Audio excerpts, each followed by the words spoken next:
Hi guys, good morning. This is Milind Hirkan है और इस एथिकल हैकिंग कोर्स में हम वो सारी चीज़ें सीखेंगे जो बहुत इंपॉर्टेंट है आपके लिए एक अच्छा एथिकल हैकिंग करियर इस्टेब्लिश करने के लिए। एक्चुअली हम में से बहुत सारे लोग हैकिंग को एक नेगेटिव पॉइंट ऑफ व्यू से देखते हैं और इन्हें ये लगता है कि हैकर्स और क्रैकर्स दोनों सेम होते हैं। हमें दोनों के बीच का डिफरेंस पता होना चाहिए। हमें ये समझना पड़ेगा कि हैकर्स और क्रैकर्स दोनों का जो ऑब्जेक्टिव होता है, जो पर्सपेक्टिव होता है, वो डिफरेंट होता है।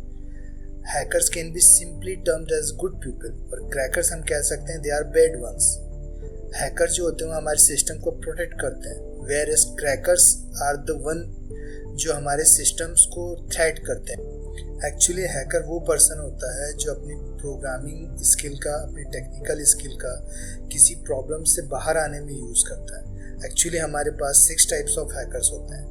First one is a black hat hacker. Black hat hacker किसी भी नेटवर्क की सिक्योरिटी को ब्रेक करने में और किसी भी नेटवर्क की सिक्योरिटी प्रोटोकॉल्स को बाईपास करने में बहुत माहिर होते हैं। ये कुछ ऐसे प्रोग्राम्स भी क्रिएट करते हैं जिन्हें हम मेलवेयर कहते हैं और इन मेलवेयर्स के थ्रू ये किसी भी सिस्टम का अनऑथराइज एक्सेस ले सकते हैं। इनका जो मेन मकसद होता है वो होता है कि किसी भी सिस्टम की पर्सनल इंफॉर्मेशन निकालना, क्रेडेंशियल इंफॉर्मेशन, डेटा चुराना और साथ ही साथ उस डेटा को मॉडिफाई कर देना और उस डेटा को कम्प्लीटली बर्बाद कर देना, ये भी इनका काम होता है। चलिए अब डिस्कस करते हैं वाइट हैट हैकर्स के बारे में। वाइट हैट हैकर अपने नॉलेज का इस्तेमाल सही जगह पर करते हैं। इन्हें हम एथिकल हैकर के नाम से भी जानते हैं।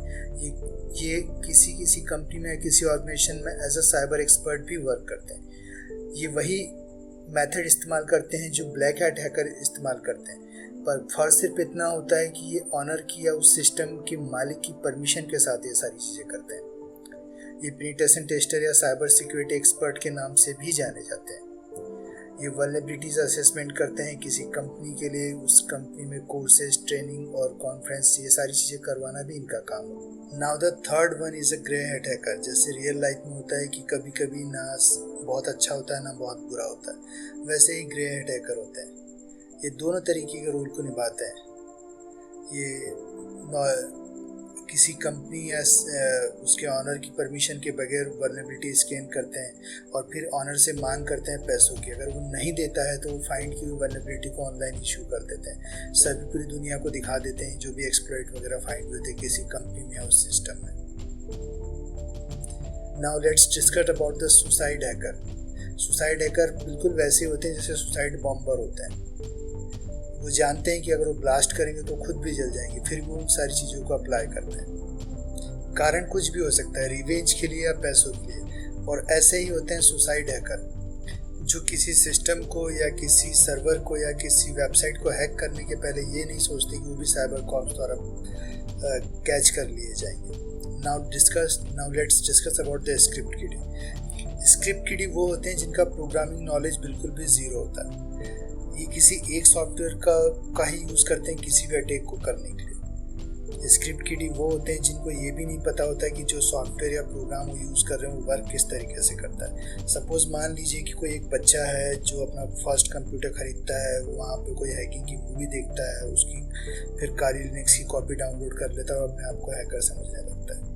चलिए अब बात करते हैं हैक्टिविस्ट के बारे में। हैक्टिविस्ट एक्चुअली जो वर्ड आया वो आया हैक्टिज्म से, और हैक्टिज्म का मतलब होता है कंप्यूटर सिस्टम या नेटवर्क का सोशली या पॉलिटिकली मोटिवेटेड रीजन से मिसयूज करना। एक्चुअली हैक्टिविस्ट जो होता है वो अपनी कही गई बात का पब्लिक अटेंशन चाहता है। हैक्टिविस्ट बिलीव करता है इस बात पर कि जो भी उसका पॉइंट ऑफ व्यू है बहुत इंपॉर्टेंट है।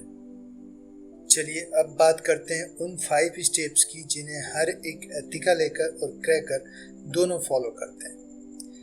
इन स्टेप्स को हम फेजेस कहते हैं और इन फेजेस को हम 5 हिस्सों में डिवाइड करते हैं।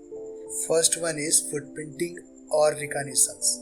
ये वो फर्स्ट स्टेप होता है जो हर एक हैकर उठाता है।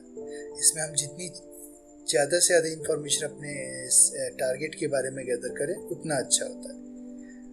जो इंफॉर्मेशन हमें अपने इन्वॉल्व करनी है, दैट इज़ नेटवर्क के बारे में, होस्ट के बारे में और पीपल कौन कौन से इन्वॉल्व है उनके बारे में। फुटप्रिंटिंग को हम 2 हिस्सों में डिवाइड करते हैं, एक्टिव और पेसिव। ओके, सेकेंड फेज हमारा वो होता है स्कैनिंग। स्कैनिंग में हम जो चीज़ें इन्वॉल्व करते हैं दैट इज़ कि नेटवर्क के बारे में, कौन कौन से सिस्टम चालू हैं, कौन कौन से ओपन पोर्ट्स हैं, सर्विसेज कौन कौन सी रन है, वल्नरेबिलिटी स्कैन करना, सिस्टम या टारगेट की वीकनेसेस का पता करना, ऑटोमेटेड टूल्स के थ्रू इन वल्नरेबिलिटीज से सिस्टम को एक्सप्लॉइट कर देना। और जो थर्ड वन होता है वो होता है नेटवर्क मैपिंग। नेटवर्क मैपिंग में हम नेटवर्क की टोपोलॉजी स्कैन करते हैं, राउटर्स पता करते हैं, फायरवॉल और सर्वर पता करते हैं अगर कोई हो तो। थर्ड फेज होता है गेनिंग एक्सेस, जहाँ अटैकर आपके सिस्टम को ब्रेक करके कुछ ऐसे एप्लीकेशन इंस्टॉल कर देता है जो आपके डेटा को मॉडिफाई या हाइड कर सकते हैं।